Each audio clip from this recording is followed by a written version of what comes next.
Alright, welcome everyone, and my name is Fred Come with the Online Millionaire because I teach people how to make money using the internet. One of my area of focus this year is to build businesses, help folks to be able to build businesses, help especially young people to pick up a skill or harness the skills they have already and make out the best for themselves. So this is Photoshop. If you're a graphic designer, you pay attention. If you're a developer, web designer, you pay attention. If you're product designer, you pay attention. If you own a business, you pay attention because the mastery of this software is going to help you a great deal to be able to position your brand or your business properly.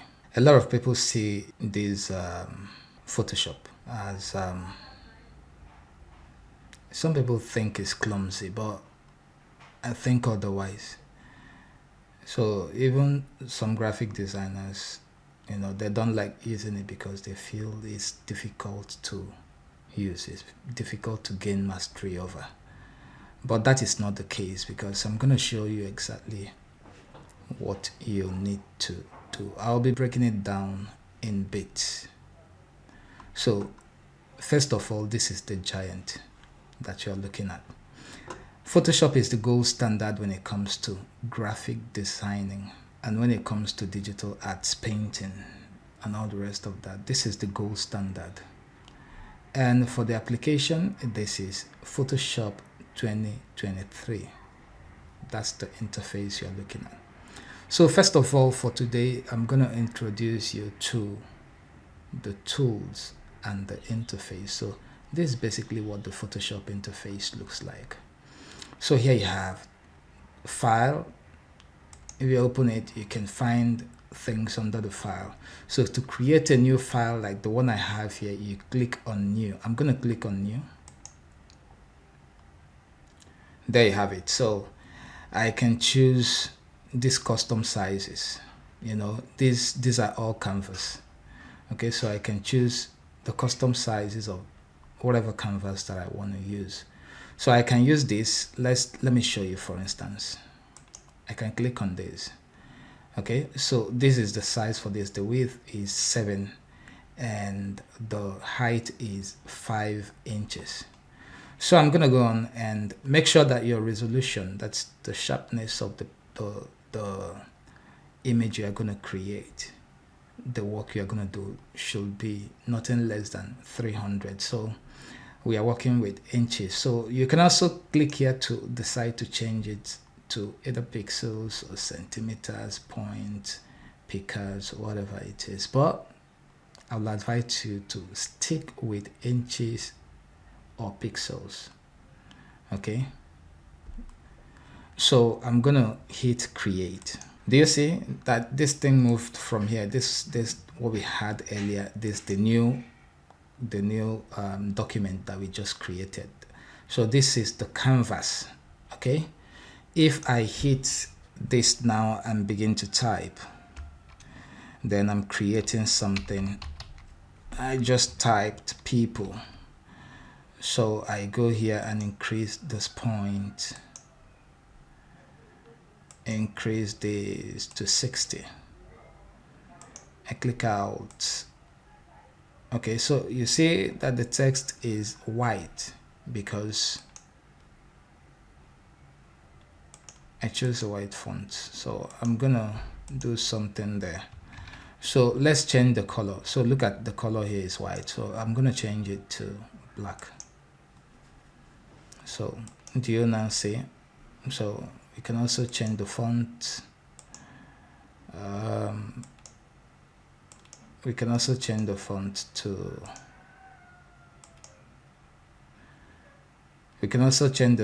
something else. Okay, so there you have it. So we just have people here. All right, so this is for creating a new workspace. If you want to open an existing document, you click on open. It will take you to where you have saved files, Photoshop files that you had worked on previously, to show you the files. Then here is browse. If you have your Photoshop bridge that you are using to manage documents. You want to browse the documents in Bridge. You go here, open as smart object, okay, and all the rest of that. If you want to embed a file, that is, you want to kind of import something like, where do I go? Okay, let me say I want to import this Adobe now. So I'm bringing in Adobe to this to this page. So that's Adobe. I've just brought him in to the page. Okay, so I can decide. It's not really difficult as most of you are made to think, but the thing is that the people teaching you made it look difficult. Photoshop is not that difficult, but who is teaching you matters a whole lot. So I have Adobe, and I can decide to click here and bring these. Can you see the people? I lift it up above Adobe here, because all of the things all your work on Photoshop here will be in layers. So I just take the layers up, just as you will have in CorelDRAW. You will do arrangement and bring this backwards, bring this front, take this to back and all that. So in Photoshop here, you just take the layer, move the layer up or move it downwards, depending on how you want the arrangement to be. That's how it works. So here, under here, you'll see all of these things, version history and stuff. And then you have the edit. Okay, so these are the things you have in edit. I don't want this particular video to be very lengthy because we have so much to talk about, but I'll be bringing it in bits to you, like I said. So here, this image, so like I want to change the size of this canvas. Okay, I can also change the size of this image. These are the body that I brought in, but we can change the size of this canvas. So we go to canvas size. So you see the original canvas size we used was 7 by 5. So what if we do 10 by 5 inches? What if we do 10 by 20 inches? This is it's a custom size. So I just hit it. Boom, we have it. So to confirm that to you, I can just hold Control and do you see that? So this from this black place now. This is the entire thing now. Do you see? Okay. So these gray areas, deep gray areas, are not part of the canvas. The canvas is this black area. I'll prove that to you. This black area. Then you have Adobe. So this Adobe's picture was the not really the size we had earlier, but the stretch that we had. Okay, and this is the canvas that we just changed. But we can also go back and change this canvas. You see do you see the structure of the canvas, how it is? Okay, it's looking elongated. All right, so we can go back to canvas adjustment, canvas size adjustment, and say 7.5 inches. So look at, examine it now. Have your eyes on what I'm going to do now. See what will happen. So I say proceed. Now do you see the canvas size? Do you notice it has changed to what it was earlier? You see that? All right, so then of course you have layer. Okay, so on this layer, there are several things we can do here, but this is not our priority for now. Over time, I'm going to show you all of this, how it works. So you want to create new field layer style, rename a particular layer and stuff. Copy SVG, copy CSS, and all of that. So when we get to that, I will explain all of these areas. Then you have types. Okay, we also have the select, we also have the filter, 3D, blur gallery, distort, noise, pixelate, render. These are filter effects. Then we have under here you also have convert for smart filters, neutral filters, filter gallery, adaptive wide angle, camera raw filter. This is another beast inside the Photoshop, design software. Then we have the 3D. Okay, so here you can apply 3D effects, if you are creating object. Then we have views and all that.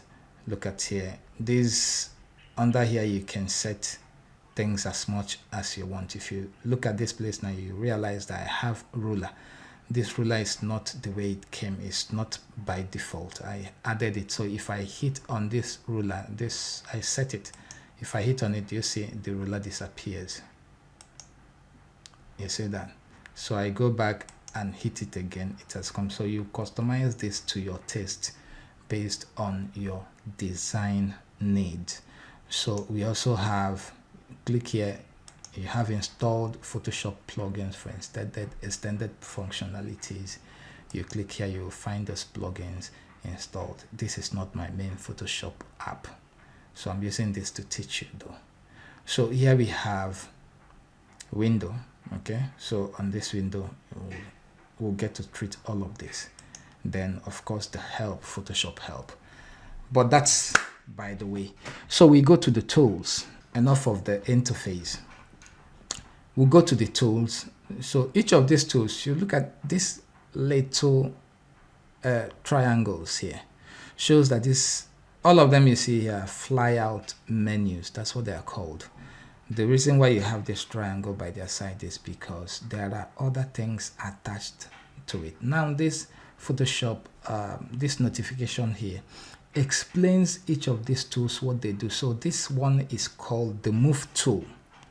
What it actually does is that you use it to move an object, just as the name goes, you see, just like what you see in the video there. So I'm moving this to anywhere I want. It's the move tool. I can also use it to resize this from this angle, you get. Then again, we can also click and hold. So under the move tool, you have the artboard tool. So if I'm using artboard to design, with the artboard tool, I should be able to create more artboards. That's more like creating more pages. So in a single page, like what I have here now, I can create more artboards. Let's assume that I'm using artboards. We'll get to that later. So I can also make this straight. You see, look at where I clicked here. But I love to keep it like this so that I don't go here and start decreasing my page in order to see all of this. If you notice, you see this one, we are struggling to see it, but I can decrease the entire page so that it will fit in, but I don't want that. So you bring your cursor. Once you bring your cursor, don't click on anything. This shows you the name, rectangular marquee tool.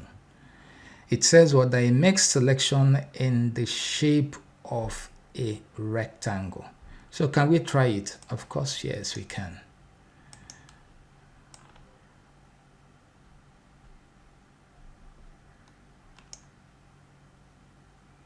You get it. So later in our subsequent videos, I'm going to show you exactly how to use this. Then under, because I remember I told you that all of these are fly out menus. So the same way you have the rectangular marquee tool, you have the elliptical marquee tool, you have the single row marquee tool, you have the single column marquee tool. Then again, the next one is what? The next one is called what? The lasso tool. This lasso tool makes freehand selection. it makes freehand selection. So can we try it and see? Yes, of course we can. I'm gonna try it.